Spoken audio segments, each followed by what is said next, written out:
आप सभी साथियों का आपके अपने YouTube चैनल पर स्वागत है। जैसा कि आप सभी लोगों ने हमारे इस वीडियो की थंबनेल में देखा होगा, यह यूसीजी नेट के पेपर फर्स्ट की यूनिट फर्स्ट टीचिंग एप्टीट्यूड के एमसीक्यू ऑब्जेक्टिव प्रश्न लेकर आए हैं हम। इसके पहले हमने 2 वीडियो और अपलोड कर दिए हैं और एक वीडियो और आएगा। इसके बाद आप लोगों को ये 4 वीडियो देख लेना है, तो मैं गारंटी देता हूँ, क्योंकि फर्स्ट पेपर से 5 ऑब्जेक्टिव प्रश्न पूछे जाते हैं आपके पेपर में, तो इसी वीडियो से ही पूछे जाएंगे। और आपका मकसद होना चाहिए नेट क्वालिफाई करना नहीं, अब की बार जीआरएफ क्वालिफाई करना है, क्योंकि इस बार पेपर लीक की वजह से एग्ज़ाम 18 जून को निरस्त हो गया था और आगे जुलाई या अगस्त में पेपर होगा री एग्ज़ाम। तो आपका मकसद जीआरएफ पार अब की बार आप लोगों को इतना कठिन परिश्रम करना है, इतनी रगड़ रगड़ के मेहनत करना है कि एग्ज़ाम में जहाँ से भी ऑब्जेक्टिव प्रश्न बनते हैं उस चैप्टर के प्रत्येक वीडियो हम अपने यूट्यूब चैनल पर चैप्टर वाइज आपको उपलब्ध करा देंगे। आपको हमारे वीडियो देख लेना है, क्योंकि इस बार मैंने भी एग्ज़ाम दिया था और एग्ज़ाम को रद्द कर दिया गया था। तो मेरा मकसद है अब की बार नेट क्वालिफाई नहीं करना है, जीआरएफ क्वालिफाई करना है। केवल मकसद है जीआरएफ को फोड़ डालना है अब की बार। इसलिए हमने 2 वीडियो इसके पहले अपलोड कर दिए हैं। यह तीसरा पार्ट है। इसके बाद एक पार्ट में और हमारा वीडियो आएगा, आप देख लीजिए, क्योंकि आपका और मेरा मकसद है एक ही, जीआरएफ पार करना। अब की बार जीआरएफ पार। चलिए अब हम बात करते हैं। इसमें 219 नंबर का ऑब्जेक्टिव प्रश्न पूछा गया था। यदि कक्षा में कोई छात्र सही उत्तर नहीं देता है तो एक अध्येता कि उस पर क्या प्रतिक्रिया होती है। मानकर चलिए दोस्तों, अगर कोई छात्र है कक्षा में सही उत्तर नहीं देता है तो एक शिक्षक की क्या प्रतिक्रिया होती है। अध्येता का अर्थ होता है शिक्षक। इसका ये ऑप्शन है छात्र को दुर्वचन कहकर इस बात का एहसास दिलाना कि आप एक शिक्षक हो। अपने ऊपर अप्लाई करिए। अगर आप शिक्षक हो तो अगर कोई छात्र है आपके प्रश्न का उत्तर नहीं दे रहा है तो आप क्या करोगे? उसे दुर्वचन कहोगे? बिल्कुल नहीं कहोगे, यह हो नहीं सकता। बी ऑप्शन, छात्र को यह समझाना कि उसका उत्तर गलत क्यों है। ये हो सकता है, आप उसे समझाओगे आपका उत्तर गलत क्यों है। सी ऑप्शन, सही उत्तर देने के लिए किसी और छात्र को कहना, उस छात्र ने गलत उत्तर दिया है, क्या आप टीचर हो, दूसरे छात्र से कहोगे सही उत्तर दो? नहीं, ऐसा नहीं करोगे आप, क्योंकि जिसने गलत उत्तर दिया है उसे समझाना होगा कि आपका उत्तर गलत किस कारण से हुआ है। डी ऑप्शन, गलत उत्तर की अपेक्षा करना, अगले प्रश्न पर आना, यानी कि आप उस प्रश्न को छोड़ दोगे, अगले प्रश्न पर चले जाओगे। बिल्कुल नहीं दोस्तों, इसका जो सही ऑप्शन है बी ऑप्शन है। छात्र को आप समझाओगे कि उसका उत्तर क्यों गलत हुआ है। आप बी ऑप्शन पर टिक लगाइए, बिल्कुल सही है। अगर आपने के अंदर थोड़ी सी ही सोचने समझने की शक्ति है तो आपको पता चल जाएगा इसका उत्तर क्या है। अपने ऊपर स्वयं टीचर बन जाइए आप यह समझिए हम टीचर हैं। अपने ऊपर अप्लाई करोगे टीचर बन के, सामने वाला समझ जाइए छात्र हो, तो उसे आप कैसी सलाह दोगे? आप टीचर हो उसके, आप स्वयं अप्लाई करिए तो आपका कभी भी ऑब्जेक्टिव प्रश्न गलत नहीं होगा। इसके बाद अगला पूछा गया था, मान लीजिए कि एक छात्र शिक्षक से कक्षा में प्रश्न पूछता है जिसका शिक्षक के पास कोई सीधा सही जवाब नहीं है। ऐसी स्थिति में शिक्षक को क्या करना चाहिए? मान लीजिए आप शिक्षक हो, आपसे कोई प्रश्न पूछता है कक्षा में, आपके पास उसका सीधा जवाब नहीं है तो आपको क्या करना चाहिए? आपको उस छात्र से कहना चाहिए सही उत्तर बाद में देंगे, क्योंकि आपको पता नहीं है उसका सीधा जवाब और सही जवाब, तो आप छात्र से क्या कहोगे? उसका जवाब हम तुम्हें बाद में देंगे। इसलिए इसका जो सी ऑप्शन है, छात्र को कहना कि वह सही उत्तर बाद में देंगे, बिल्कुल सही है। आप इस प्रश्न को पढ़ोगे तो आपको पता चल जाएगा इसका जो सही ऑप्शन है क्या है। इसके बाद अगला पूछा गया 221 नंबर का, यदि शिक्षक कक्षा में छात्रों को अपने आदर्शों के बारे में सूचित करने में विफल रहता है तो उसका क्या संभावी परिणाम हो सकता है? ए ऑप्शन, कक्षा में अनुशासनहीनता भी हो सकती है। बी, सिखाए जा रहे विषय में छात्र अपनी रुचि खो सकता है, बिल्कुल हो सकता है। सी, कक्षा में छात्रों की बढ़ती अनुपस्थिति भी हो सकती है। डी, उपरोक्त सभी। इसका डी ऑप्शन सही होगा।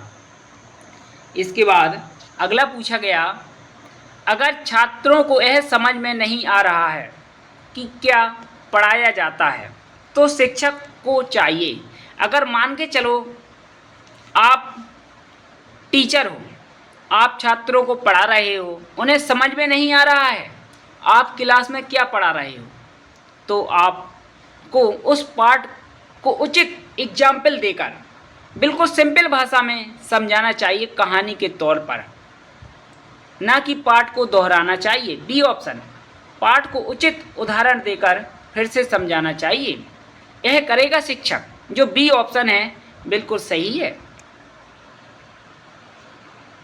इसके बाद अगला पूछा गया, निम्नलिखित में से किस कथन को कक्षा में आदर्श स्थिति माना जा सकता है? यानी कि ऐसे कौन से कथन हैं जिसे आदर्श स्थिति माना जा सकता है? पहला, एक शिक्षक अपने व्याख्यान देने के लिए पूरी तरह से तैयार होकर आता है, बिल्कुल सही है। जब कोई शिक्षक होता है अपना व्याख्यान देता है तो पूरी तरह से तैयार होकर आता है। दूसरा, छात्र पूरी तरह से तैयार आते हैं और शिक्षक की उपस्थिति में एक दूसरे के साथ विषय पर चर्चा करते हैं। हाँ, छात्र भी पूरी तरह से तैयार होकर आते हैं, अगर शिक्षक उपस्थित नहीं है तो आपस में एक दूसरे से चर्चा करते हैं। और तीसरा है, शिक्षक और छात्र विषय पर चर्चा करते हैं। ये भी हो सकता है शिक्षक और छात्र भी विषय पर चर्चा करते हैं। इसके बाद चौथा, शिक्षक सीखने के लिए श्रव्य दृश्य सहायक यंत्रों का उपयोग करते हैं। ये गलत है। इसका पहला ऑप्शन सही है, शिक्षक तैयार होकर आता है व्याख्यान देने के लिए और शिक्षक और छात्र विषय पर चर्चा करते हैं, इसलिए पहला और तीसरा सही है। ये ऑप्शन सही होगा, पहला और तीसरा। इसके बाद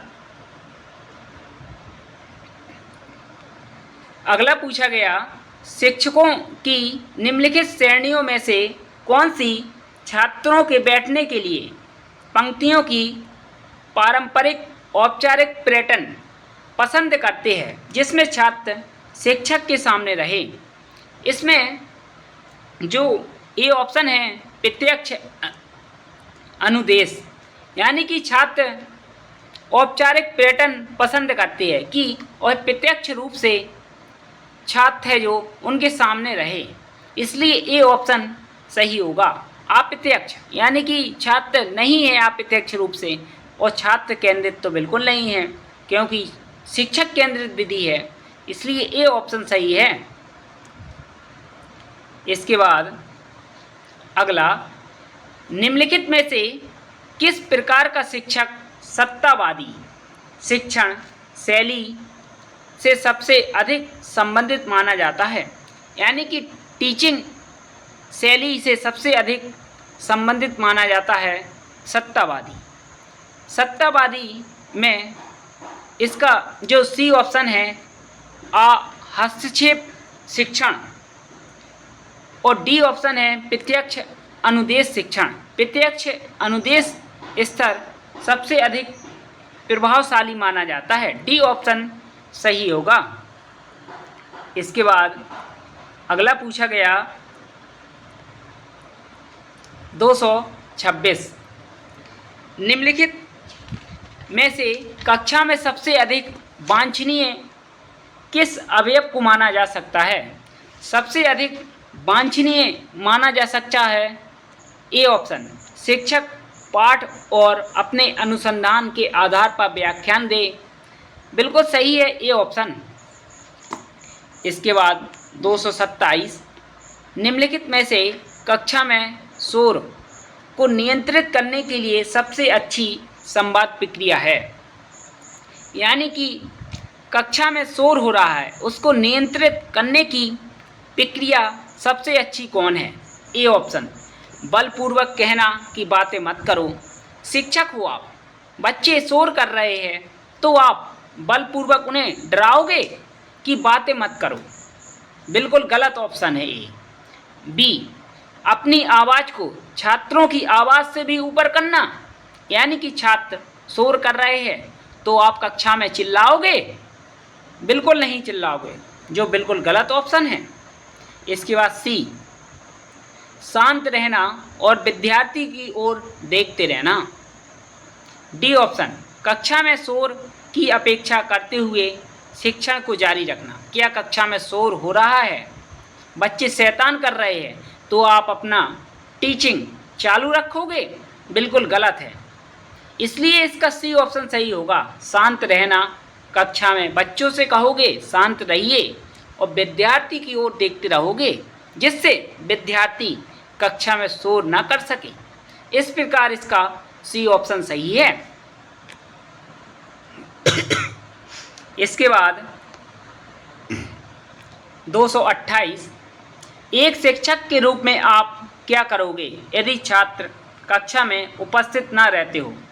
मान के चलिए आप एक शिक्षक हो और शिक्षक होते हुए भी आपकी कक्षा में छात्र अनुपस्थित रहते हैं, यानी कि उपस्थित नहीं रहते हैं छात्र आपकी कक्षा में, तो आपका क्या दायित्व है? कक्षा में अधिक से अधिक संख्या में छात्रों की उपस्थिति हो सके। इसका ए ऑप्शन है, छात्रों को उनकी अनुपस्थिति के लिए दोष देना नहीं। अगर कोई छात्र अनुपस्थित है तो क्या आप उन्हें दोषी ठहराओगे? बिल्कुल नहीं ठहराओगे। ए ऑप्शन काट दीजिए। बी, शांतिमय ढंग से छात्रों के वर्तमान रवैये पर विचार करना, ये भी बिल्कुल गलत है। सी, शिक्षण के लिए किसी रुचिकर तकनीक का उपयोग करना, टीचिंग के लिए आप रुचिकर तकनीक का उपयोग करोगे? बिल्कुल नहीं, रुचिकर तकनीक का उपयोग तो नहीं करोगे। डी, अनुपस्थिति के कारणों को समझने एवं उसके समाधान का प्रयास करोगे। सबसे पहले तो आप समझोगे कि जो छात्र अनुपस्थित है क्लास में क्यों है, उनकी अनुपस्थिति का क्या कारण है, उसे समझोगे और उसका समाधान करने का प्रयास करोगे। इसका डी ऑप्शन सही है। इसके बाद अगला, एक शिक्षक पाठ विषय एवं पाठ्येतर दोनों प्रकार की गतिविधियों में कठोर अनुशासन रखता है, लेकिन वह छात्रों की सहायता में तत्पर भी रहता है। निम्नलिखित में से कौन सा शब्द शिक्षक की प्रवृत्ति को परिभाषित करता है? इसका जो सी ऑप्शन है, लचीला, बिल्कुल सही होगा। इसके बाद अगला, निम्नलिखित में से कौन सा बेहतर कक्षा प्रबंधन के अर्थ को दर्शाता है? यानी कि कक्षा प्रबंधन यानी कि मैनेजमेंट के अर्थ को दर्शाता है। इसका जो ए ऑप्शन है, प्रभावी सामूहिक कार्य और छात्रों में परस्पर क्रिया। बी, उचित योजना और उपयुक्त टीचिंग सहायक यंत्र विकसित करना। सी, शिक्षक की समय निष्ठता और पाठ्यक्रम को निर्धारित समय सीमा में पूरा करना। डी उपरोक्त सभी, यह तीनों हैं कक्षा मैनेजमेंट के लिए, इसलिए डी ऑप्शन सही है। इसके बाद 231 नंबर का पूछा गया, निम्नलिखित में से कौन सा कथन आप प्रभावी शिक्षण को वर्णित करता है, यानी आप प्रभावी टीचिंग को वर्णित करता है। इसका ए ऑप्शन है, सदैव शिक्षण उद्देश्यों की प्राप्ति पर केंद्रित ध्यान। बी सदैव शिक्षक मानकों के पालन पर केंद्रित ध्यान। सी सदैव परिस्थिति के तत्काल नियंत्रण पर केंद्रित ध्यान। अगर कोई परिस्थिति आ गई है, तत्काल आपका नियंत्रण होना चाहिए कक्षा पर, यह अच्छे टीचर के गुण होते हैं, इसलिए सी ऑप्शन सही है। इसके बाद अगला पूछा गया, यदि कक्षा में छात्रों की बहुसंख्या पढ़ने में कमज़ोर छात्रों की हो तो एक शिक्षक के रूप में आप क्या करोगे। अगर मानकर चलिए आप शिक्षक हो, छात्रों की एक बहुत बड़ी संख्या पढ़ने में कमज़ोर है, तो आप क्या करोगे। ए ऑप्शन, बुद्धिमान छात्रों की परवाह नहीं करनी चाहिए। यह तो बिल्कुल गलत है। क्या कोई छात्र कमज़ोर है कक्षा में और कोई स्टूडेंट होनहार है यानी कि बुद्धिमान है, तो क्या आप उसकी परवाह करना छोड़ दोगे? नहीं छोड़ोगे, इसलिए ए ऑप्शन तो हो ही नहीं सकता। बी टीचिंग की गति में वृद्धि करना ताकि छात्रों के समझ के स्तर में वृद्धि हो। क्या आप टीचिंग के स्तर में वृद्धि कर दोगे? बिल्कुल नहीं करोगे। सी ऑप्शन, अपनी टीचिंग गति को धीमा रखें। आप अपनी टीचिंग गति को धीमा भी नहीं रख सकते, क्योंकि जो कमज़ोर छात्र है और जो होशियार छात्र है, ऐसे में उन दोनों के बीच असमानता आ जाएगी। डी ऑप्शन, अपनी टीचिंग गति को धीमा रखें एवं मेधावी छात्रों को कुछ अतिरिक्त मार्गदर्शन दें।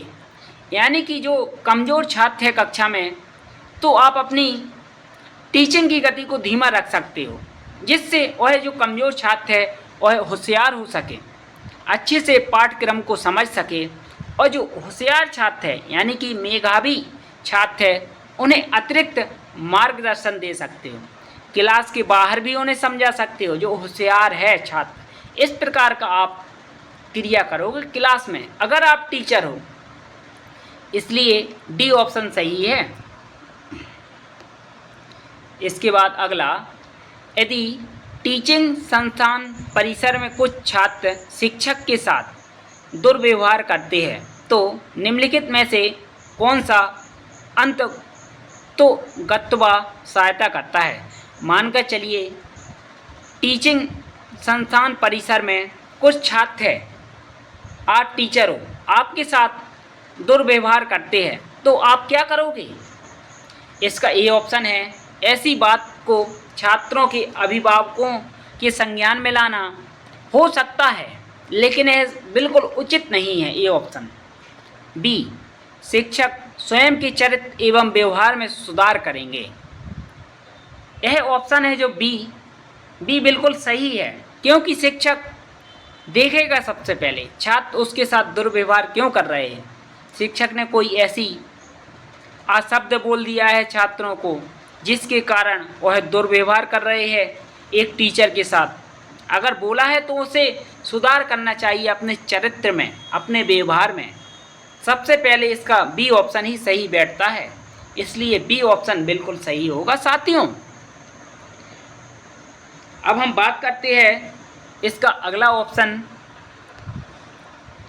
एक शिक्षक को कक्षा में अपनी स्वर की पिच सदैव रखनी चाहिए, यानी कि बोलने का स्वर सदैव रखना चाहिए। ए ऑप्शन, पर्याप्त ऊंची रखनी चाहिए, बिल्कुल नहीं रखनी चाहिए।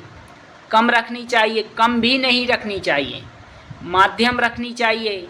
डी कभी कम और कभी अधिक रखनी चाहिए, उसे माध्यम रखनी चाहिए, या पर्याप्त ऊंची भी हो सकती है, यानी कि जो छात्र है उनसे ऊंची रखनी चाहिए।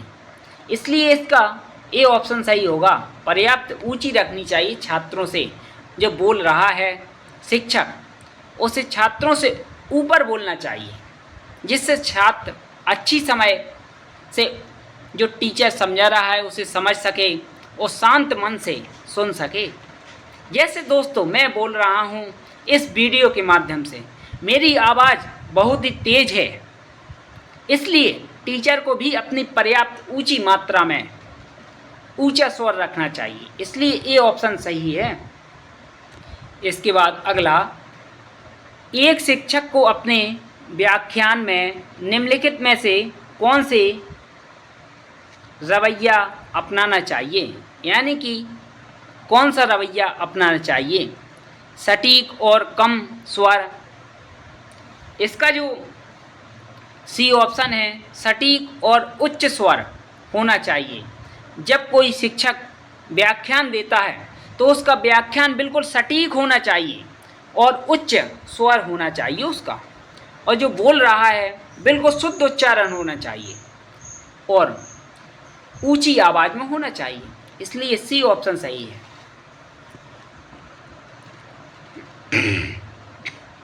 इसके बाद अगला, यदि छात्र कक्षा शिक्षण के दौरान समझ नहीं पा रहे कि क्या सिखाया जा रहा है, तो ऐसी स्थिति में शिक्षक को क्या करना चाहिए? मानकर चलिए दोस्तों, आप छात्र हो, शिक्षक कोई पाठ्यक्रम या कोई पाठ पढ़ा रहा है कक्षा में और छात्र उसे समझ नहीं पा रहे हैं, तो शिक्षक को क्या करना चाहिए? इसका ये ऑप्शन है, निरसत्ता महसूस करें, बिल्कुल गलत है। विभिन्न ढंग से समझाने का प्रयास करना चाहिए। इसका बी ऑप्शन ही बिल्कुल सही है। अगर कोई छात्र समझ नहीं पा रहा है तो शिक्षक को विभिन्न तरीकों से छात्र को समझाने का प्रयास करना चाहिए। ऐसे एग्जाम्पल छात्रों के समक्ष प्रस्तुत करना चाहिए कहानी के तौर पर, जिससे वह जो छात्र है उसके मन मस्तिष्क में बैठ जाए। जैसे दोस्तों आपने देखा होगा, कोई भी व्यक्ति है, अगर वह पढ़ने बैठता है तो उसे याद नहीं होता है। क्यों? आपने कभी सोचा है? और वही व्यक्ति टीवी पर या मोबाइल में वीडियो देखता है या कोई फिल्म देखता है तो उसके मन मस्तिष्क में छप जाती है, क्योंकि उसका पूरा मन उस वीडियो को देखने में होता है और कहीं उसका ध्यान नहीं होता है। अगर इस प्रकार आप टीचर हो, कहानी के माध्यम से उसे बताओगे छात्र को कोई भी पाठ की थ्योरी, तो उसके मन मस्तिष्क में बैठ जाएगी। क्योंकि अगर कोई छात्र है किताबों की भाषा पढ़ता है तो उसे समझ में कम आती है, आप कहानी के तौर पर उस भाषा को समझाइए, क्योंकि आप टीचर हो, तो उस छात्र को ज़्यादा समझ में आएगी और सुनने में भी रुचि रखेगा। इस प्रकार समझाना पड़ता है एक छात्र को। इसके बाद अगला, कक्षा के वातावरण के लिए विशेष संदर्भ के साथ केवल एक को छोड़कर सभी श्रवण के प्रमुख घटक है। इसका जो सही उत्तर है सी ऑप्शन होगा, उत्तर देना। इसके बाद अगला पूछा गया, निम्नलिखित में से कौन सी कक्षा में प्रभावी संचार में बाधा नहीं होती है? प्रभावी संचार में बाधा नहीं होती है। ए ऑप्शन विस्तृत कथन, बी अस्पष्ट कथन बाधा होती है, सी सटीक कथन। अगर आप सटीक बोलते हो तो वह प्रभावी संचार में बाधा नहीं होती है। इसलिए इसका सी ऑप्शन सही है। इसके बाद अगला पूछा गया, यदि कक्षा में पिछली बेंचों पर बैठने वाले छात्र सदैव परस्पर बातें करते हो तो शिक्षक को ऐसी स्थिति में क्या करना चाहिए? मानकर चलो आप शिक्षक हो, आपके पीछे वाली बेंच पर छात्र बैठे हुए हैं और वह छात्र आपस में बातें कर रहे हैं, तो ऐसी स्थिति में शिक्षक को क्या करना चाहिए? आप इन ऑप्शन को पढ़िए और बताइए हमें कमेंट बॉक्स में आपकी समझ से इनमें कौन सा सही होगा, क्योंकि आप भी शिक्षक बनोगे, यानी कि प्रोफेसर बनोगे कॉलेज के, अगर आपने JRF क्वालिफाई कर लिया। इसका ए ऑप्शन है। जो वे कह रहे हैं उन्हें करते रहने देना चाहिए, यानी कि जो पीछे बैठकर छात्र बात कर रहे हैं उन्हें बात करते रहना चाहिए। आपका यह कर्तव्य है अगर आप शिक्षक हो। नहीं, बिल्कुल गलत है, इसे काट दीजिए। बी ऑप्शन, उन्हें ताड़ना मिलनी चाहिए, उन्हें डांट फटकार लगानी चाहिए, ताड़ देना चाहिए, क्लास से बाहर निकाल देना चाहिए, यह भी बिल्कुल गलत है। सी ऑप्शन, उन्हें शिक्षक के ठीक सामने वाले बेंचों पर बैठने के लिए कहना चाहिए। जो सी ऑप्शन है बिल्कुल सही है, क्योंकि अगर आप शिक्षक हो तो अब वो पीछे बैठे हैं छात्र, वे बात कर रहे हैं, क्योंकि उन्हें आपकी बात जो आप पढ़ा रहे हो क्लास में स्पष्ट सुनाई दे नहीं रही है, यानी कि वे सुन पा नहीं रहे हैं, आपकी बात को सुन नहीं रहे हैं, स्पष्ट रूप से उन्हें सुनाई नहीं दे रहा है, क्योंकि पीछे तक आपकी बात नहीं पहुंच रही है। इसलिए उनसे आप कहोगे आगे वाली बेंच पर बैठ जाइए, जो बिल्कुल सही है, सी ऑप्शन। इस प्रकार आप इन ऑप्शन को सोचिए, समझिए, क्योंकि आप भी शिक्षक बनने वाले हो। इसके बाद अगला पूछा गया, यदि कुछ छात्र शिक्षक पर टीपा टिप्पणी शुरू कर देते हैं, उस शिक्षक को क्या कार्रवाई करनी चाहिए? उस शिक्षक को कार्रवाई करनी चाहिए। मूल्यांकन करते समय शिक्षक को निष्पक्ष बने रहना चाहिए, यानी कि इसका जो डी ऑप्शन है, मूल्यांकन करना चाहिए शिक्षक को निष्पक्ष तौर पर कि छात्रों ने शिक्षक पर टीका टिप्पणी क्यों की है, उन्हें बुरे शब्द क्यों कहे हैं। इसलिए डी ऑप्शन सही है।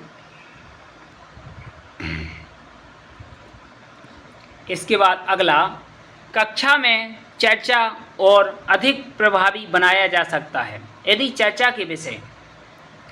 इसका जो डी ऑप्शन है, विद्यार्थी को पहले ही सूचित कर दिया जाए तो कक्षा में विषय को और प्रभावी बनाया जा सकता है। अगर आप किसी विद्यार्थी को पहले से ही सूचित कर देते हो कि आज क्लास में सेकंड पार्ट का रिवीजन होना है, तो छात्र पहले से ही तैयारी करके आते हैं, सूचित हो जाते हैं।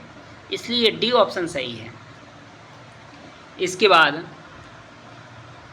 अगला पूछा गया, शिक्षण वृत्ति के आरंभ में ही निम्न में से सबसे अधिक महत्वपूर्ण एकल कारक कौन सा है जिसमें शिक्षक की सफलता निहित होती है? इसका ए ऑप्शन है छात्रवृत्ति, बी अभिव्यक्तिशील होने की क्षमता, सी शिक्षक का व्यक्तित्व और उसकी कक्षा एवं छात्रों के साथ संबंध स्थापित करने की क्षमता, डी संगठनात्मक क्षमता। इसका सी ऑप्शन सही होगा। इसके बाद अगला पूछा गया, निम्नलिखित में से एक के सिवाय सभी प्रभावी शिक्षक के लक्षण है। इसका जो डी ऑप्शन है, कक्षा के सभी छात्रों से विभिन्न प्रकार का व्यवहार, बिल्कुल सही है। इसके बाद अगला पूछा गया, शिक्षक दिवस के अवसर पर कुछ छात्र आपको एक ग्रीटिंग कार्ड भेजते हैं। शिक्षक दिवस कब मनाया जाता है? आप हमारे कमेंट बॉक्स में कमेंट कर कर बताइए। अगर आप लोग यह वीडियो देख रहे हो और UCG नेट JRF क्वालिफाई करना चाहते हो तो आप लोगों को कमेंट करके बताना होगा शिक्षक दिवस कब मनाया जाता है। मुझे पता है, लेकिन मैं बताऊंगा नहीं आप लोगों को। आप लोगों का नॉलेज भी तो देखना है, कितनी तैयारी आप लोग कर रहे हो। चलिए, अगर कोई शिक्षक दिवस पर कोई छात्र है आपको ग्रीटिंग कार्ड भेजते हैं या आपको दे रहा है, तो आप शिक्षक हो तो उन्हें क्या कहोगे? उन्हें कहोगे धन्यवाद, इसलिए बी ऑप्शन सही है, उन्हें आप धन्यवाद कहोगे। इसके बाद अगला, एक छात्र अपनी कक्षा में प्राय देरी से आता है, एक शिक्षक के रूप में आप क्या करोगे? मानकर चलिए कोई छात्र है आपकी कक्षा में रोज देरी से आता है और आप शिक्षक हो, आप क्या करोगे? ए ऑप्शन, छात्र के माता पिता एवं प्राचार्य को सूचित करोगे। सबसे पहले आप छात्र के माता पिता के पास जाओगे और प्राचार्य को सूचित करोगे? नहीं, अगर वह छात्र देरी से आता है तो उसके देरी से आने का कारण का पता लगाएंगे, ना कि उसके माता पिता और प्राचार्य को सूचित करेंगे। इसका बी ऑप्शन है, उदाहरण स्थापित करने के लिए उस छात्र को प्रताड़ित करेंगे। उस छात्र को आप दंडित करोगे अगर वह देरी से आ रहा है? नहीं दोस्तों, सबसे पहले तो हम उससे पूछेंगे कि तुम आज देरी से फिर क्यों आए हो, क्या कारण है? सी ऑप्शन, देरी से आने के कारण का पता लगाने का प्रयास करेंगे। बिल्कुल सही है सी ऑप्शन, इसलिए सी ऑप्शन को टिक कर दीजिए बिना सोचे समझे। आप समझिए हम ही शिक्षक है, यानी कि टीचर है हम, और हमारे सामने जो है छात्र है, तो आप स्वयं अपने ऊपर अप्लाई करिए इस प्रकार के क्वेश्चन को, तो कभी भी गलत नहीं होगा और एग्जाम में भी गलत नहीं होगा। अगर आपने सोच में और समझने की क्षमता है तो इस प्रकार के ऑप्शन तो आप गलत कर ही नहीं सकते। और आप लोगों से एक विनती और है, अगर आपने अभी तक हमारे इस चैनल को ना तो सब्सक्राइब किया है और ना ही लाइक किया है, ना ही शेयर किया है, तो आप लाइक भी कर दीजिए और एक अच्छा सा कमेंट भी कमेंट बॉक्स में कमेंट कर दीजिए कि आपको यह जो वीडियो है ऑब्जेक्टिव आपको समझ में आया है कि नहीं आया है। आपको कमेंट करना होगा और वीडियो को सब्सक्राइब भी करना होगा, इतना आपका कर्तव्य है। इसके बाद अगला, जब बहुत सारे छात्र नियमित रूप से कक्षा में विफल होते हैं तो यह समझा जाना चाहिए, यानी कि बहुत सारे छात्र हैं नियमित रूप से कक्षा में उनका जब परीक्षा परिणाम आता है तो विफल हो जाते हैं, यानी कि फेल हो जाते हैं। अब देखिए हम इसका ऑप्शन पढ़ते हैं, शिक्षा प्रणाली विफल हो गई है। बिल्कुल नहीं, शिक्षा प्रणाली विफल नहीं हुई है। बी, शिक्षक विफल हो गए हैं, शिक्षक भी विफल नहीं हुए हैं। सी, यह पाठ्य पुस्तकों की विफलता है, यह पाठ्य पुस्तकों की भी विफलता नहीं है।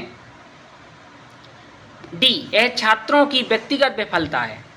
हो सकता है दोस्तों छात्रों की व्यक्तिगत विफलता हो, लेकिन इसका जो सही ऑप्शन है ये ऑप्शन होगा, क्योंकि अगर एक साथ सभी छात्र कक्षा में विफल हो जाते हैं यानी कि फेल हो जाते हैं तो मानकर चला जाएगा कि शिक्षा प्रणाली है जो विफल हो गई है। वह आउट ऑफ कोर्स पूछा गया था, आपकी सब्जेक्ट से क्वेश्चन नहीं पूछे गए थे जो आपका सिलेबस था, सिलेबस के बाहर से पूछा गया था। इस कारण एक साथ सभी विद्यार्थी फेल हो गए हैं, इसलिए ए ऑप्शन सही है। इसके बाद अगला, एक छात्र कुछ पाठ्यक्रम से असंबंधित विषयों पर प्रश्न पूछता है तो एक शिक्षक होने के नाते आप क्या करोगे? मानकर चलिए कोई छात्र है और आप टीचर हो, आप जो पाठ पढ़ा रहे हो क्लास में उससे भिन्न कोई प्रश्न करता है तो आप क्या करोगे ऐसे छात्र के लिए? ए ऑप्शन, उसे असंबंधित प्रश्न पूछने की अनुमति देंगे? बिल्कुल नहीं देंगे। अगर हम कोई चैप्टर पढ़ा रहे हैं बीच में वह डिस्टर्ब कर देगा, अगर पाठ से संबंधित जो सिलेबस हम पढ़ा रहे हैं, जो टॉपिक पढ़ा रहे हैं उससे संबंधित सवाल है तो पूछने की अनुमति देंगे, उससे भिन्न पूछने की अनुमति नहीं देंगे, इसलिए ए नहीं है। बी, उससे असंबंधित प्रश्न पूछने की अनुमति नहीं देंगे, बिल्कुल नहीं देंगे। सी, कक्षा समाप्त होने के बाद प्रश्न का उत्तर देंगे। उससे कह देंगे जब कक्षा समाप्त हो जाएंगी बाद में हम आपके प्रश्न का उत्तर दे देंगे। यह एक अच्छे शिक्षक का गुण होता है, इसलिए सी ऑप्शन सही है। इसके बाद अगला पूछा गया, किसी छात्र के अभिभावक कभी भी आपसे मिलने के लिए विद्यालय नहीं आते हैं, एक शिक्षक होने के नाते आप क्या करोगे? मानकर चलिए कोई छात्र है, उसके माता पिता कभी भी शिक्षक से मिलने के लिए स्कूल में नहीं आते हैं, यानी कि विद्यालय में नहीं आते हैं, तो आप क्या करोगे? आप शिक्षक हो, उनके माता पिता से स्वयं मिलने के लिए जाओगे। सी ऑप्शन है इसका सही, क्योंकि आप जब स्कूल में पढ़ते हो तो आपके माता पिता स्कूल नहीं जाते हैं, तो छात्रों को के प्रति यह कर्तव्य होता है टीचर का कि वह उनके घर पर जाएं और उनके माता पिता से मुलाकात करें। क्योंकि दोस्तों जब हम स्कूल में पढ़ते थे सरस्वती शिशु मंदिर में, तो हमारे टीचर हमारे घर आया करते थे, तो हम जैसे ही उन टीचर को देखा करते थे कि हमारे टीचर आ गए हैं शिशु मंदिर की जो हमें पढ़ाते हैं, तो उन्हें देखकर छिप जाते थे। अक्सर छोटे में यह आप लोगों के साथ भी हुआ होगा। अगर आपके टीचर आपके घर पर आपकी शिकायत लेकर आते थे और माता पिता से आपकी शिकायत करते थे, तो आप छिप जाते थे, उनकी नज़र से दूर हट जाते थे, अपनी माता पिता की और टीचर की। इसलिए सी ऑप्शन बिल्कुल सही है। आपके साथ भी हुआ है अगर इस प्रकार की घटना, क्योंकि आप लोगों ने भी स्कूल में पढ़ाई की है, आपके टीचर भी आपकी शिकायत लेकर आते होंगे, तो आप हमें कमेंट बॉक्स में कमेंट करिए, आपके साथ इस प्रकार की घटना कभी घटित हुई है स्कूल में कि नहीं हुई है? क्योंकि मेरे साथ तो हुआ है ऐसा।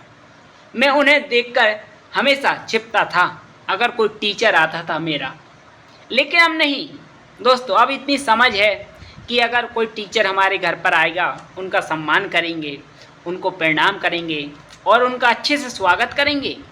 क्योंकि छोटे में समझ नहीं थी, डर लगता था टीचरों से, कहीं हमारे माता पिता से मेरी शिकायत ना कर दें, इसलिए छिप जाते थे। अगर आप लोगों के साथ ऐसा हुआ है तो कमेंट कीजिए। इसके बाद अगला पूछा गया, आप शिक्षक होने के नाते कक्षा में छात्रों की रुचि बनाए रखने के लिए क्या करोगे?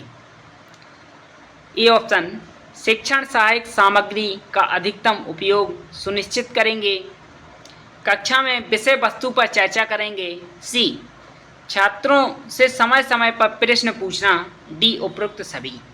इसका जो डी ऑप्शन है, उपरोक्त सभी प्रक्रियाएं अपनाएंगे अगर हम शिक्षक हैं। डी ऑप्शन सही होगा।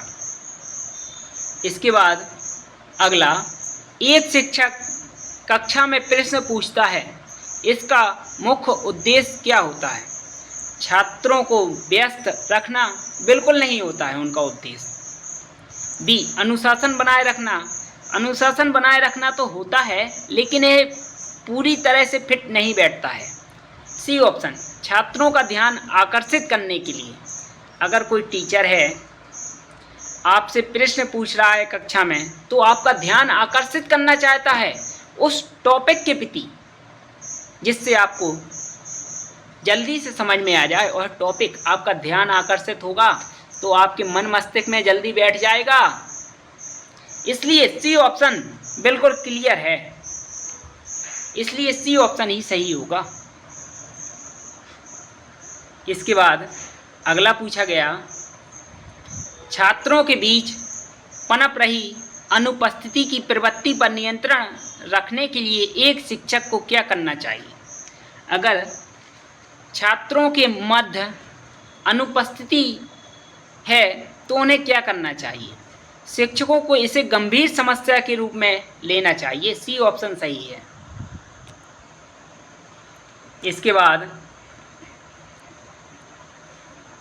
अगला, जब कक्षा में कुछ छात्र प्रश्न को हल करने के लिए मानकीकृत पुस्तकों में दी गई विधि से हटकर किसी अन्य विधि से समाधान करने का प्रयास करें, तो एक शिक्षक होने के नाते आपको क्या करना चाहिए? एक शिक्षक होने के नाते उन्हें सदैव ऐसा करने के लिए प्रोत्साहित किया जाना चाहिए। मानकर चलो आप मैथ के सवाल लगा रहे हो क्लास में, जो शिक्षक ने विधि बताई है उसको आप फॉलो नहीं कर रहे हो, लेकिन आप किसी अन्य विधि के माध्यम से सवाल का आंसर लाते हो और शिक्षक को बताते हो। इस प्रकार मैंने अपने इस सवाल का आंसर ले आए हैं हल करके, तो आप उन्हें प्रोत्साहित किया जाना चाहिए, ना कि उन्हें डिमोटिवेट करना चाहिए। उन्हें प्रोत्साहित करना चाहिए, आप इस प्रकार की विधि खोजिए, नई नई फॉर्मूले दिमाग लगाते हैं मैथ के स्टूडेंट, क्योंकि मैं भी एक मैथ का स्टूडेंट हूँ।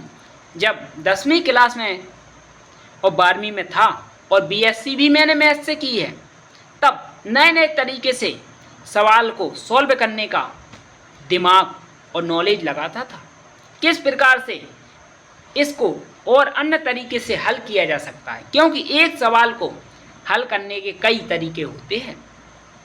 मेरे टीचर ने भी मुझे प्रोत्साहित किया, इसलिए बी ऑप्शन सही है। इसके बाद अगला, परंपरागत कक्षाओं में कक्षा कार्य अधिकतर निम्नलिखित में से किससे संबंधित होते हैं? और संबंधित होते हैं निम्न स्तर संज्ञानात्मक प्रक्रियाओं से, बी उच्च स्तर संज्ञानात्मक प्रक्रियाओं से। ये दोनों सही है, इसलिए डी ऑप्शन सही होगा, ए और बी दोनों। अगला, जब बच्चे कक्षा में शरारती तथा अवज्ञाकारी हो तो अध्यापक को जांचना चाहिए। अध्यापक को जांचना चाहिए अध्यापन विधियां तथा विषय ज्ञान, सी ऑप्शन सही है। इसके बाद अगला पूछा गया, यदि छात्र कक्षा में शिक्षक के अनुदेश का पालन करने में सक्षम नहीं है तो शिक्षक को चाहिए उन्हें शीघ्र उत्तर दे, बी उपरोक्त उदाहरण के साथ वर्णन करे, सी शिक्षण सामग्री को सरल बनाए। इसका जो सी ऑप्शन है, शिक्षण सामग्री को सरल बनाना चाहिए और उदाहरण के साथ उसका वर्णन करना चाहिए। यह मुझे दोनों ही लगते हैं, लेकिन इसका सही सटीक उत्तर बी होगा, क्योंकि अगर कोई टॉपिक समझ में नहीं आ रहा है छात्र को, तो कहानी के माध्यम से दूसरा उदाहरण एग्जाम्पल देना चाहिए छात्रों को, जिससे समझ में आ जाए। इसलिए बी ऑप्शन सही होगा, लेकिन आप लोग कमेंट बॉक्स में ज़रूर कमेंट करें इसका सही बी है कि सी है। मेरी समझ से तो बी ऑप्शन सही है। इसके बाद अगला, यदि छात्र कक्षा शिक्षण में रुचि नहीं ले रहे हैं तो एक शिक्षक होने के नाते आप क्या करोगे? अगर मान कर चलिए कोई छात्र है टीचिंग में रुचि नहीं ले रहा है और आप शिक्षक हो, तो आप क्या करोगे? ए ऑप्शन, उन्हें अनदेखा करना, बिल्कुल नहीं होगा। बी कक्षा छोड़ देना, बिल्कुल नहीं। सी उन्हें ध्यान देने के लिए कहना। डी शिक्षण पद्धति की समीक्षा करोगे। आप शिक्षण की पद्धतियों की, टीचिंग की पद्धति की समीक्षा करोगे। डी ऑप्शन सही है।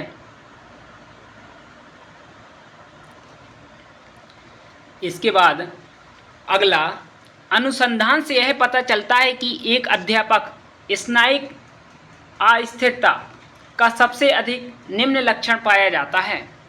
इसका जो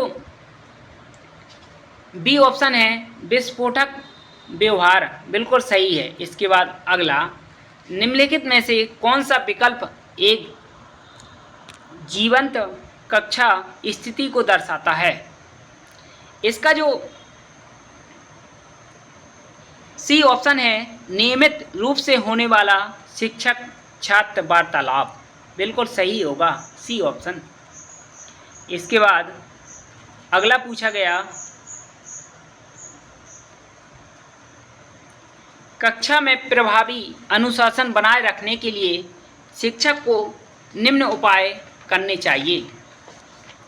ए ऑप्शन, छात्रों को वो जो चाहते हैं करने की अनुमति देना चाहिए। बिल्कुल नहीं देना चाहिए अनुमति, क्योंकि छात्र शरारती होते हैं। वह अगर शोर मचाना चाहते हैं क्लास में, तो क्या आप उन्हें शोर मचाने दोगे? नहीं, इसलिए ये गलत है। बी, छात्रों के साथ कठोर व्यवहार करना चाहिए। बिल्कुल नहीं करना चाहिए। सी, छात्रों को समाधान के लिए कुछ समस्याएं देना चाहिए। बिल्कुल नहीं देना चाहिए। डी, छात्रों के साथ विनम्रता दृढ़ता से व्यवहार करना चाहिए। डी ऑप्शन सही है। दोस्तों, मुझे यहाँ पर हंसी आ गई। अगर आप छात्रों के साथ कठोर व्यवहार करोगे, अगर आप उन्हें मारोगे, तो आज देखा है आपने छात्रों के साथ, अगर कोई भी टीचर अभद्रता करता है क्लास में, सब छात्रों के सामने बेइज्जती करता है उस छात्र की, तो वह छात्र टीचर को तक मारने के लिए तैयार हो जाता है। इस प्रकार छात्र आज उद्दंडता तक पहुंच गए हैं। छात्र अपने टीचर का बिल्कुल ही मान सम्मान करना भूल गए हैं। यहाँ तक कि तो अपने माता पिता का भी मान सम्मान नहीं करते हैं आजकल की युवा पीढ़ी। लेकिन आप लोगों को अपने माता पिता शिक्षकों का मान सम्मान करना है, क्योंकि अगर आपको सही राय दे सकता है तो एक शिक्षक और माता पिता ही है, और कोई नहीं है इस दुनिया में। पहला गुरु आपके माता पिता को माना जाता है और दूसरा गुरु आपके शिक्षक को माना जाता है। अगर आप किसी बड़े मुकाम तक हो तो आपकी शिक्षक की वजह से ही हो। इसलिए शिक्षक को सदैव उनके साथ विनम्रता का व्यवहार करना चाहिए और उनका सम्मान करना चाहिए। दोस्तों, इसके बाद अगला, प्राय वे शिक्षक छात्रों के बीच लोकप्रिय होते हैं जो कि उनकी समस्याओं के समाधान में सहायता करते हैं। बी ऑप्शन सही होगा। इसके बाद अगला, निम्नलिखित में से कौन सा विकल्प प्रभावी कक्षा के वातावरण का मूल तत्व है? इसका जो बी ऑप्शन है, जीवंत छात्र शिक्षक बातचीत प्रभावी कक्षा वातावरण का मूल तत्व है। इसके बाद अगला, कक्षा शिक्षण के पहले दिन यदि छात्र एक शिक्षक को स्वयं का परिचय देने के लिए आग्रह करते हैं तो उन्हें क्या करना चाहिए? मानकर चलिए आपका किसी कॉलेज में या किसी स्कूल में पहला दिन है, आप कक्षा में प्रवेश करते हो, तो छात्र आपसे कहते हैं आप अपना परिचय दीजिए, तो आपको अपना संक्षिप्त में परिचय देना चाहिए। इसका बी ऑप्शन सही है। इसके बाद अगला पूछा गया, नैतिक मूल्यों को छात्रों के बीच प्रभावी ढंग से आत्मसात किया जा सकता है जब शिक्षक, इसका जो सही ऑप्शन है बी ऑप्शन होगा, स्वयं नैतिक मूल्यों का अनुसरण करते हो। इसके बाद अगला पूछा गया, मान लीजिए कि एक छात्र शिक्षक के साथ अपनी समस्या साझा करना चाहता है। इस उद्देश्य के लिए शिक्षक के घर भी जाता है। ऐसी स्थिति में शिक्षक को चाहिए, ऐसी स्थिति में शिक्षक को उसकी उचित सहायता करें और उसके मनोबल को बढ़ाएं। अगर मानकर चलिए कोई छात्र है, उसकी कोई समस्या है और शिक्षक के घर जाता है अपनी समस्या को लेकर, ऐसी स्थिति में अगर आप शिक्षक हो तो क्या करोगे? उसको उचित सहायता करोगे और उसका मनोबल बढ़ाओगे। उससे कहोगे अगर आपको कोई समस्या है, स्कूल कॉलेज में नहीं पूछ पाते हो, तो आप मेरे घर भी आ सकते हो। यही एक अच्छे शिक्षक के गुण होते हैं। इसलिए इसका डी ऑप्शन सही है, ना कि उसे परामर्श देने से मना कर दे। इसलिए डी ऑप्शन सही है। इसके बाद अगला, जब कुछ छात्र जानबूझकर शरारत कर कक्षा का अनुशासन भंग कर रहे हो तो एक शिक्षक के रूप में आपकी क्या भूमिका है? मानकर चलिए दोस्तों, कुछ छात्र है कक्षा में शरारत करके, जानबूझकर शरारत करते हैं, जिससे क्लास का अनुशासन भंग हो जाए और आप शिक्षक हो तो आप क्या करोगे? कमेंट बॉक्स में बताइए। इस प्रश्न का उत्तर हम आप लोगों के लिए छोड़ दे रहे हैं। आप क्या करोगे? क्योंकि आपको भी प्रोफेसर बनना है, एक टीचर ही बनना है। अगर आप यूसीजी नेट का एग्ज़ाम और जीआरएफ क्वालिफाई करना चाहते हो, इसलिए आप लोग कमेंट बॉक्स में कमेंट करके बताएं कौन सा सही होगा। इसके बाद अगला पूछा गया, एक शिक्षक के बारे में यह कह सकते हैं कि वह प्रश्न पूछने में धारा प्रवाह है यदि वह ए ऑप्शन सार्थक प्रश्न पूछे, बी यथासंभव बहुत सारे प्रश्न पूछे, सी एक नियत समय में अधिकतम प्रश्न पूछे, डी एक निश्चित समय में कई सार्थक प्रश्न पूछे। इसका डी ऑप्शन सही होगा। इसके बाद अगला पूछा गया, निम्नलिखित में से कौन सा विकल्प मूल्यांकन का सबसे महत्वपूर्ण दृष्टिकोण है?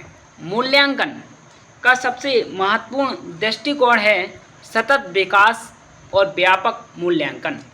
यानी कि सतत रूप से निरंतर आपको मूल्यांकन करना चाहिए एक छात्रों का।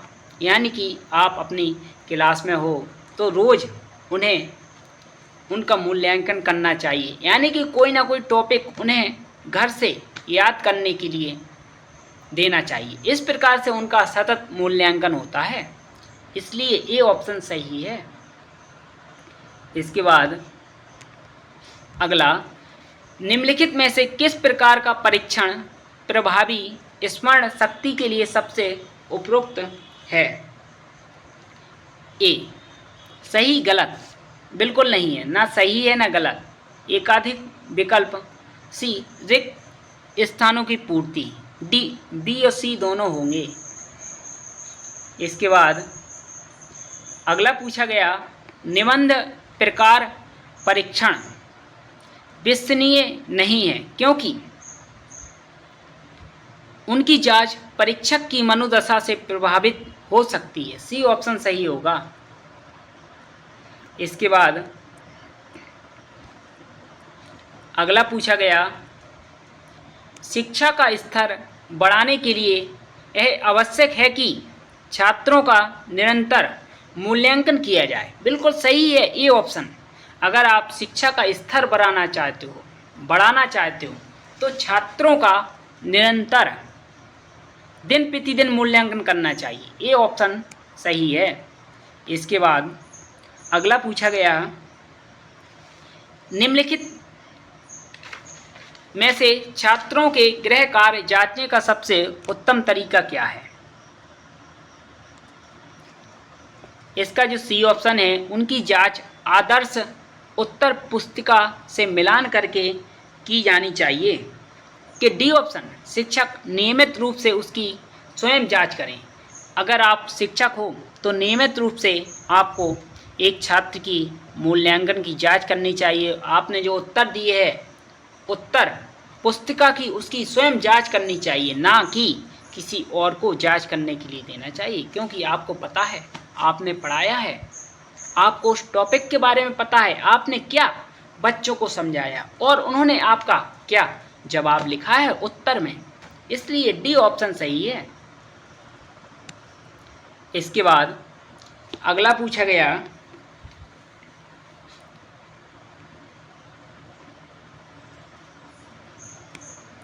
शिक्षण संस्थानों में छात्रों के लिए परीक्षण के समयबद्ध कार्यक्रम को लागू किया जाना आवश्यक है।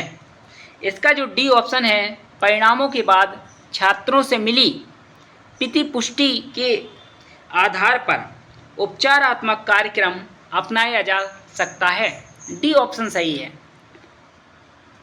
यानी कि छात्र से बाद में जो फीडबैक मिला है, आप देखोगे क्या छात्रों ने उसका उत्तर अगर सही दिया है तो उसका उस प्रकार से मूल्यांकन करोगे, अगर गलत दिया है तो उस आधार पर उसका मूल्यांकन करोगे। इसलिए डी ऑप्शन सही होगा। इसके बाद 273, निम्नलिखित में से किसी शैक्षणिक संस्थान में शिक्षा की गुणवत्ता का सबसे महत्वपूर्ण सूचक है। इसका जो सही ऑप्शन है छात्रों का उपलब्धि स्तर, डी ऑप्शन सही है। इसके बाद अगला, निम्नलिखित में से किस कारण से शिक्षक नियोजन मूल्यांकन का प्रयोग करते हैं।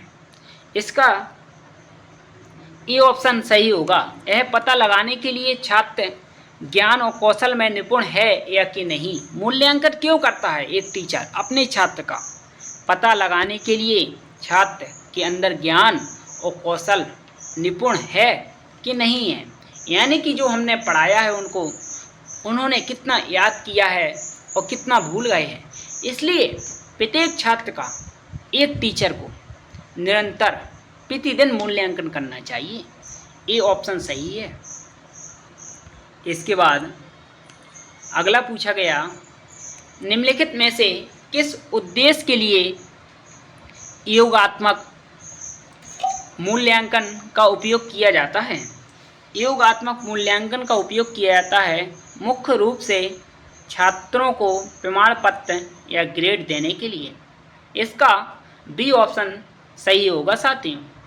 1 मिनट रुकिए, हम पानी पी लें।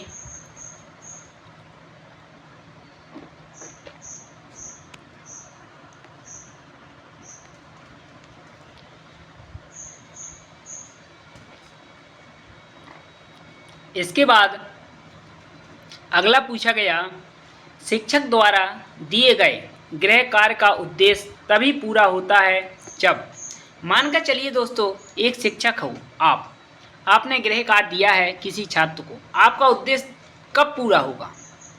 अब इन्हें पढ़ते हैं इसके ऑप्शन। गृह कार्य सजा के रूप में दिया जाए, गृह कार्य सजा के रूप में तो बिल्कुल नहीं हो सकता।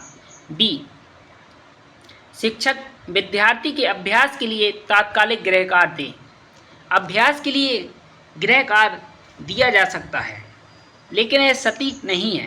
सी, छात्रों से यह अपेक्षा ना की जाए कि वे सदैव गृह कार्य पूरा करके आएंगे। छात्रों से आप यह अपेक्षा नहीं कर सकते कि वे प्रतिदिन गृह कार्य पूरा करके आएंगे। सी ऑप्शन बिल्कुल सटीक है, क्योंकि आपने देखा होगा, आप भी कभी स्टूडेंट रहे हो, आप भी, आपके छात्र भी अगर आपको कोई गृह कार्य देते थे तो आप कभी पूरा करके जाते थे और कभी नहीं जाते थे। इसलिए आप अपने जीवन पर उतारिए तो आपका कभी ऑप्शन टीचिंग एप्टीट्यूड से गलत नहीं होगा, क्योंकि छात्र भी कभी छात्र हुआ करता था, टीचर भी कभी छात्र हुआ करता था।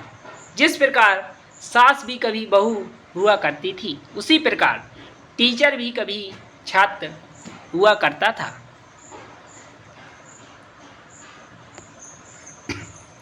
इसके बाद अगला, जब एक छात्र एक ही परीक्षा में 2 बार बैठता है तो उसे क्या कहा जाता है? मानकर चलिए आपने ऐसे कई छात्रों को देखा होगा कि वह परीक्षा में फेल हो जाते हैं पहली बार, तो उसी परीक्षा में दोबारा बैठते हैं, तो आप उसे क्या कहोगे?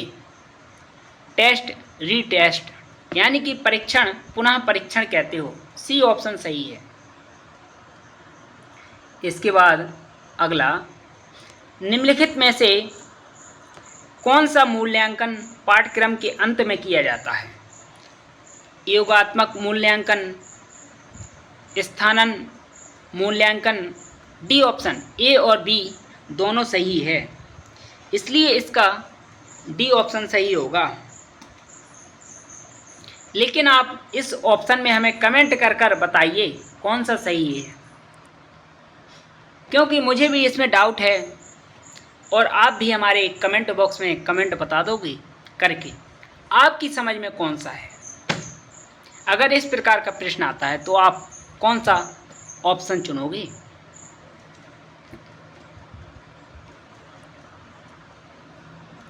इसके बाद अगला, शिक्षक की सीखने की क्षमता को जानने के लिए कौन सा परीक्षण किया जा सकता है? अगर शिक्षक की सीखने की क्षमता को जानना है तो कौन सा परीक्षण किया जा सकता है? आप एप्टीट्यूड टेस्ट उपयुक्तता परीक्षण कर सकते हो, यानी कि ये ऑप्शन सही है। इसके बाद अगला, जब एक परीक्षा में विभिन्न क्रियाएं जैसे कि लिखना, सूची बनाना, लेबल और नामांकन आदि का प्रयोग किया जाता है तो हमें इससे किस स्तर का पता चलता है? इससे हमें पता चलता है ज्ञान के स्तर का, कि उस छात्र में कितना ज्ञान है, उसकी मेमोरी में, उसके अंदर कितनी ग्रहण करने की क्षमता है, यानी कि उसके अंदर कितना ज्ञान मौजूद है। अगर आप किसी छात्र को लिखने के लिए कहते हो, कोई सूची, लेबल या नामांकन आदि का प्रयोग किया जाता है तो उसके ज्ञान का स्तर पता चलता है। इसका सी ऑप्शन सही है। इसके बाद अगला, निम्नलिखित में से किस आधार पर लिखित सामग्री का अच्छा मूल्यांकन नहीं किया जा सकता है? अच्छा मूल्यांकन नहीं किया जा सकता है जो कुछ भी पढ़ा जाता है उसको पुनः प्रस्तुत करने की क्षमता। सी ऑप्शन होगा। इसके बाद अगला पूछा गया और इसका आखिरी है, इसके बाद एक पार्ट और आएगा। अगर आप लोगों ने ये चारों पार्ट वीडियो को देख लिए तो आपके टीचिंग एप्टीट्यूड से 10 नंबर पक्के हो जाएंगे। यह पूछा गया था, निम्न में से किस विधि से छात्रों का सर्वश्रेष्ठ मूल्यांकन संभव है? छात्रों का सर्वश्रेष्ठ मूल्यांकन संभव है। इस प्रश्न को दोस्तों कई बार इसमें कई प्रकार से रिपीट किया गया है, भाषा बदल कर रिपीट किया गया है, लेकिन अगर आपने मेरे पढ़ाया हुआ समझा है, सर्वश्रेष्ठ मूल्यांकन हो सकता है एक छात्र का निरंतर मूल्यांकन से, दिन प्रतिदिन मूल्यांकन से। इसलिए इसका सी ऑप्शन सही है। धन्यवाद साथियों, फिर मिलते हैं अगले ही वीडियो में।